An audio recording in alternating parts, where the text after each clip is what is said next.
Thrustmaster have a new wheel on the market, the T598, and it may just end up being my new daily driver when it comes to F1 gaming and everything else going forwards. And in this video, you're about to find out why. But before we get into it, just a little bit of housekeeping. No, I don't still have my Halloween decorations up.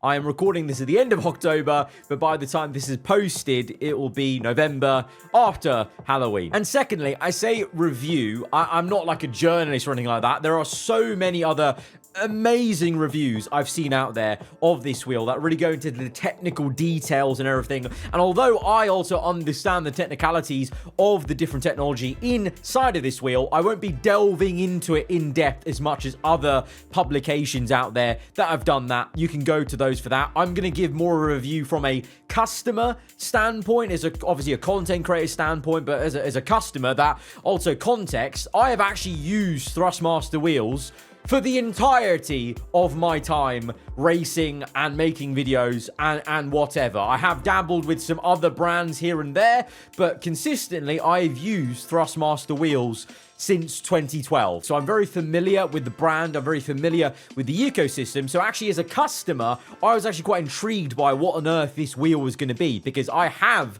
the flagship direct drive wheel from Thrustmaster already, the T818.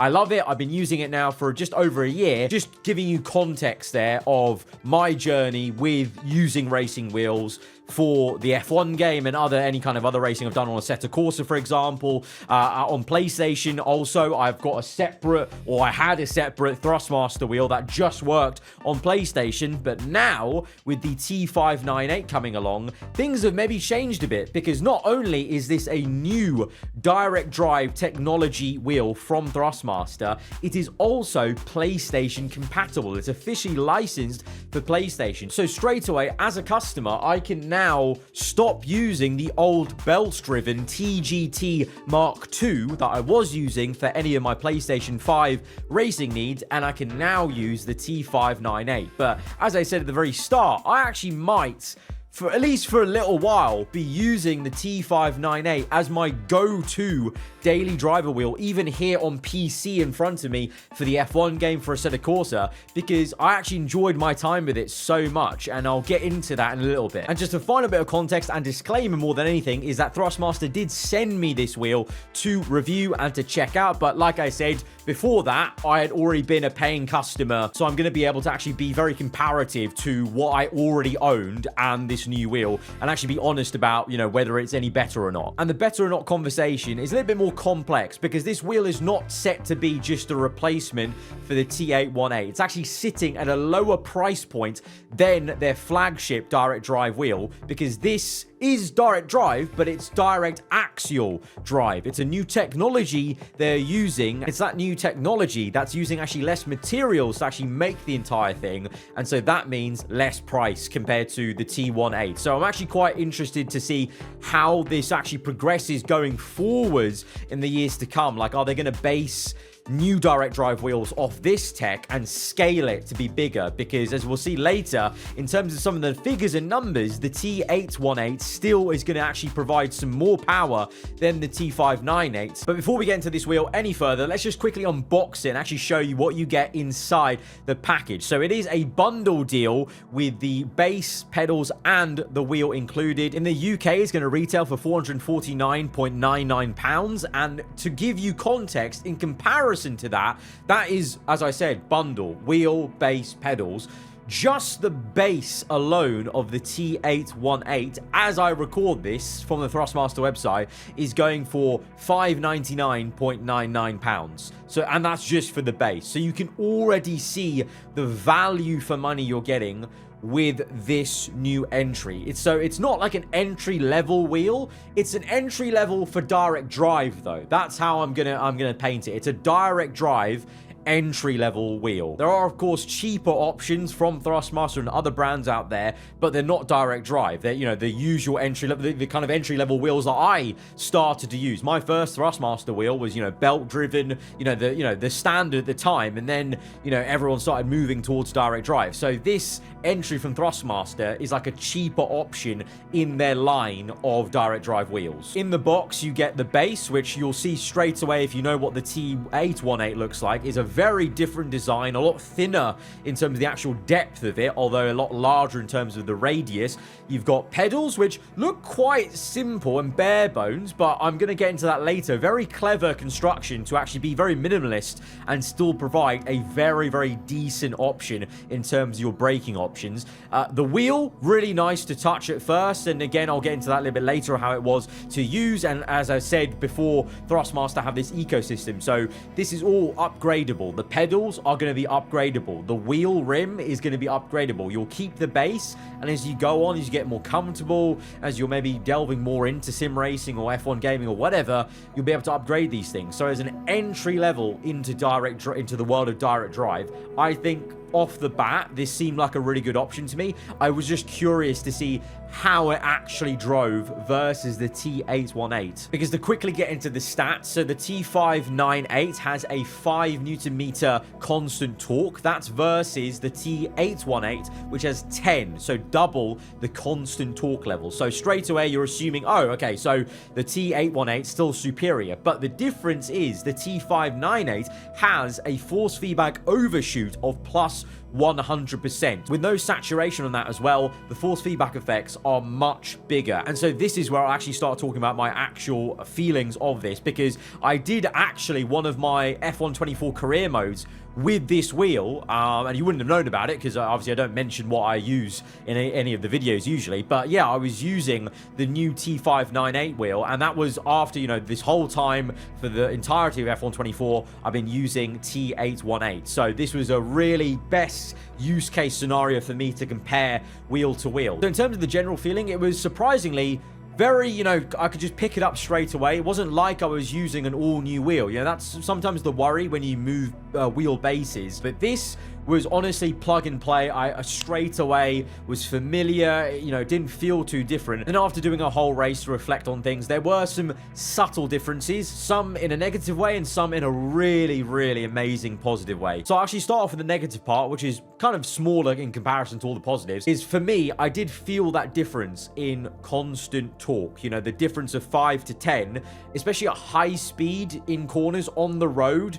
I just felt like there was a little bit less feedback coming through, but that's to be expected just because, you know, it's got half the amount of constant torque going through the actual wheel and the force feedback. But then on the flip side, the big winner for me for T598 was that force feedback overshoot of 100%. So what that basically does is at low speed, when you are meant to feel the weight of the car more, because at high speed it's more about the downforce pressing the car down onto the ground, whereas at low speed, it's more about mechanical grip. So you should kind of feel the car on the road a little bit more, the kind of, you know, the actual, you know, especially with the F1 cars, cumbersome to turn. And then over the curbs, bumps, and everything like that, the overshoot kicks in and gives you this big spike of feedback and this really great feeling at your fingertips, through the wheel, through the base of the curbs. And that's the entire aim of this force feedback overshoot, to give you high frequency vibration so the curbs really feel crisp.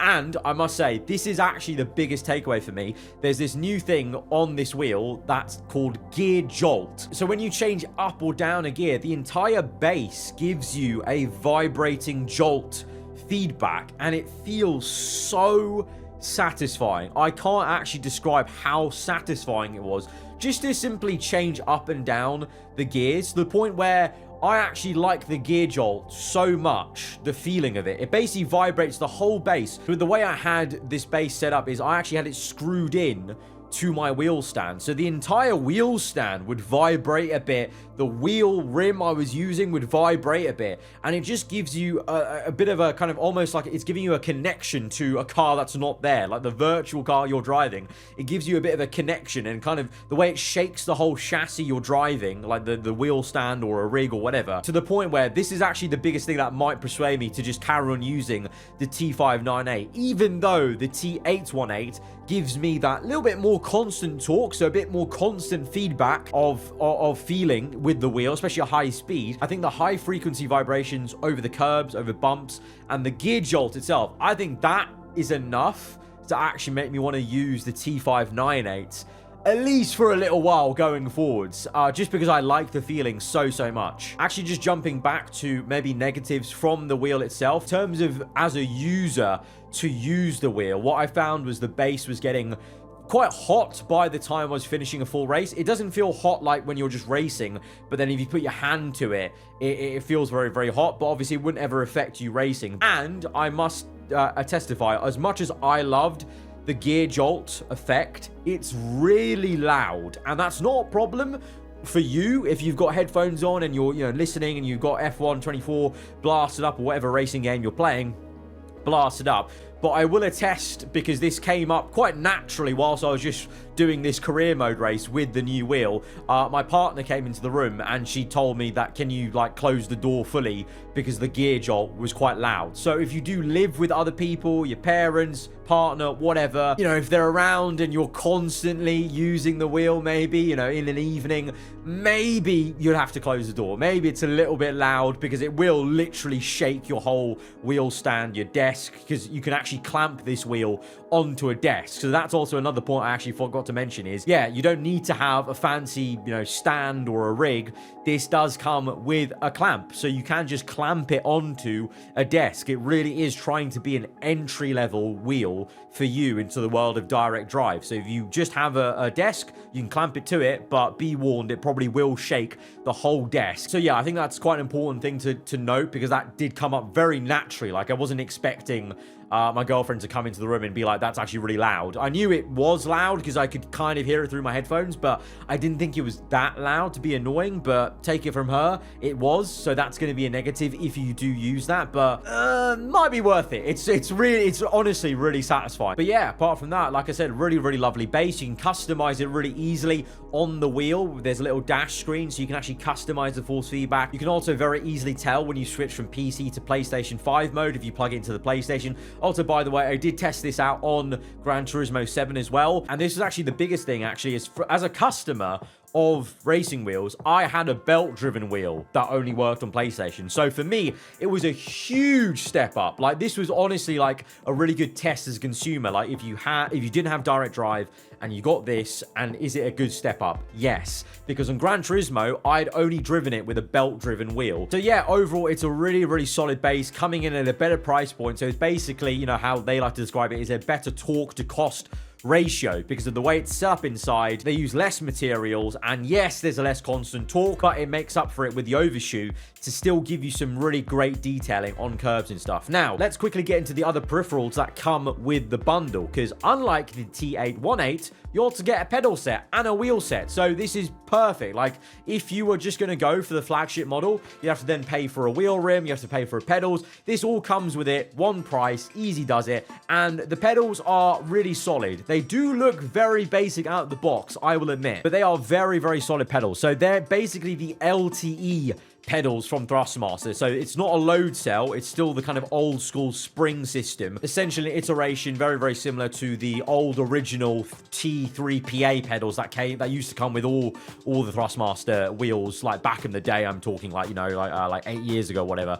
But yeah, these LT pedals, so they're not load cell, but they are the best iteration of the spring-loaded ones. Very lightweight frame, so very easy to move about, easy to, screw into a frame, or I actually tested out, very easy to actually make adaptable to carpet, which, a lot of people don't have. Like I said, you can clamp the base to a desk and you can use the pedals on carpet. So they're really going for, look, you don't even have to have a wheel stand, you don't have to have a rig, you can just use a desk. If you've got carpet, perfect, put it down and use it. So they really just want to try and get you into the world of direct drive and using a wheel and pedals for a cheaper price point, basically, and better technology. The pedals themselves feel great. There's no catching or kind of friction or anything like that. They can be customized as well with 3 different positions. So if you want it a little bit higher or a bit stiffer, you can also change out the spring for the brake for an extra strong one. So there is actually quite a good bit of customization in the pedal set itself. And then finally, we're going to get onto the wheel rim itself. Now, again, this is a very basic wheel rim compared to the others that are in Thrustmaster's lineup. I have the fortune of having some of those wheels. I have the Ferrari F1 wheel. That's been my go-to, the one that I love using every single day. But this entry-level one, decent, really decent feel. Like the rubber grips feel really nice, actually, and quite premium. You've got a little bit of plastic on the rim on the top and the bottom, but that's fine. You're hardly ever going to use that top part of the wheel. You're going to be holding it in like a racing position, obviously, the entire time. And then the kind of middle plate is like mimicked carbon fiber, but it's a nice finish. And yeah, the most important part is the rubber grips feel good. The buttons, they are a bit squishy, so you can customize them, but they are a bit squishy and fiddly. So maybe when you're racing in the middle of a race, they're not maybe the easiest to navigate, but also that's at the same time just me coming from being used to having the F1 wheel with all these knobs and dials.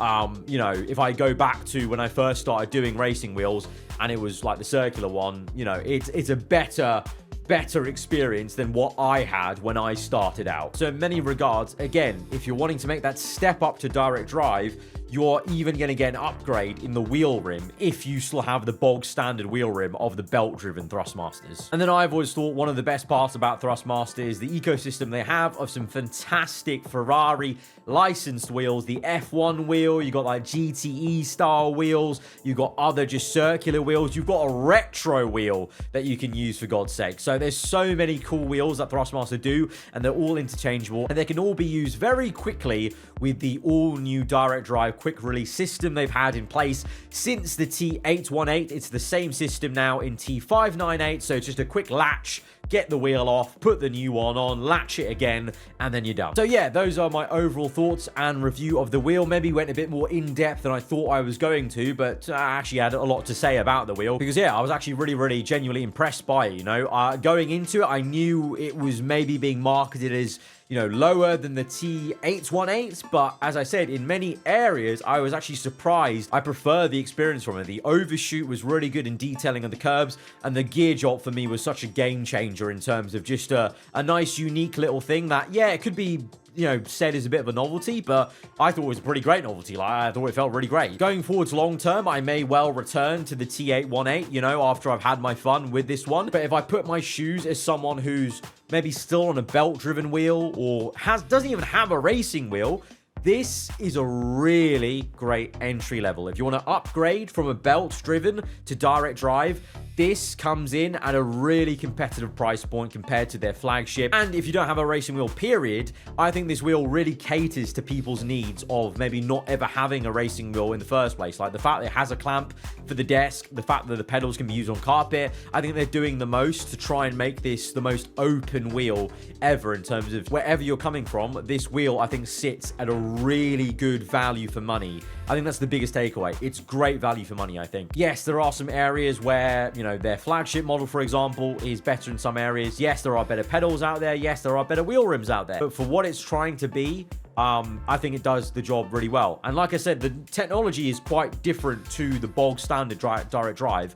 And so maybe there's a way they could scale it. Like, I would love to see in the future, is there a version of this wheel where it's still direct axial drive, but you get like 10 Newton meters of constant torque, the same amount of constant torque you get in the T818, but you also get an overshoot and you also have the gear jolt. So to add that all in together could be really exciting in the future. If you have enjoyed this video and found it informative, then please do let me know in the comments below and hit the like button. If you're around here, then do get subscribed for weekly Formula 1 content. I'll see you guys next time. Goodbye.